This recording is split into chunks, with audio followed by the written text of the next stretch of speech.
Britain की तरफ से आप अब बताते हैं कि ब्रिटेन में जो हिंसा हुई है और वहाँ पे क्या स्थिति है। वहाँ पर खबर ये है ब्रिटेन को लेकर कि ब्रिटेन में कई शहरों में हिंसक प्रदर्शन जो है वो हो रहे हैं और यहाँ पर ब्रिटेन के कई शहरों में एक बार फिर से हिंसक प्रदर्शन जो है बढ़े हैं, जिसमें कई पुलिसकर्मियों के घायल होने की भी खबर है। कई संपत्तियों को भी यहाँ पर जो है वो नुकसान पहुँचा है और ऐसे में यहाँ पर 13 साल में सबसे बड़ा दंगा जो है वो इस हिंसा को बताया जा रहा है।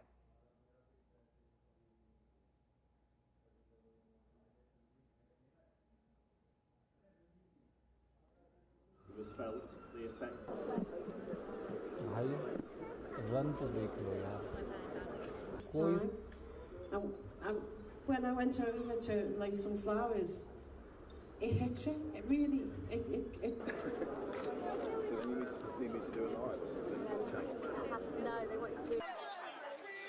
ब्रिटेन के अलग अलग शहरों में दंगे का सिलसिला जारी है। दंगाइयों ने पुलिस को भी निशाना बनाया है और संपत्तियों को भारी नुकसान पहुंचाया है। मॉल, दुकान, हर जगह उन्होंने तोड़फोड़ की है। इन दंगों को ब्रिटेन में 13 साल में सबसे बड़ा दंगा जो है वो बताया जा रहा है।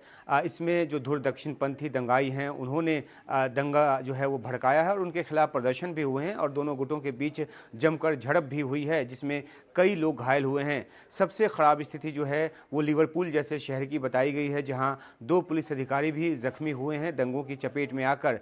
जो दंगे की शुरुआत है वो सोमवार को चाकूबाजी की एक वारदात के बाद हुई। साउथपोर्ट में बच्चों के एक डांस क्लास के दौरान एक हमलावर ने चाकुओं से हमला किया और इस हमले में 3 बच्चियों की जो मौत है वो हो गई। इसके बाद सोशल मीडिया पर ये अफवाह फैलाई गई कि हमलावर जो है वो एक ख़ास समुदाय का, एक ख़ास धर्म से आने वाला इमिग्रेंट है और इस अफवाह के फैलने के बाद धुर दक्षिणपंथी तत्वों ने अलग अलग शहरों में उत्पात मचाना जो है वो शुरू कर दिया और उत्पात मचाते हुए उन्होंने पुलिस को भी नहीं बख्शा और साथ ही साथ जो पुलिस की तरफ से जानकारी दी गई उसके मुताबिक धुर दक्षिणपंथी दंगाइयों ने Liverpool, Bristol, Manchester, Leeds, Belfast और नॉटिंघम जैसे शहरों में जो इमिग्रेंट्स फैमिलीज़ हैं उनको घर छोड़कर भागने को मजबूर किया।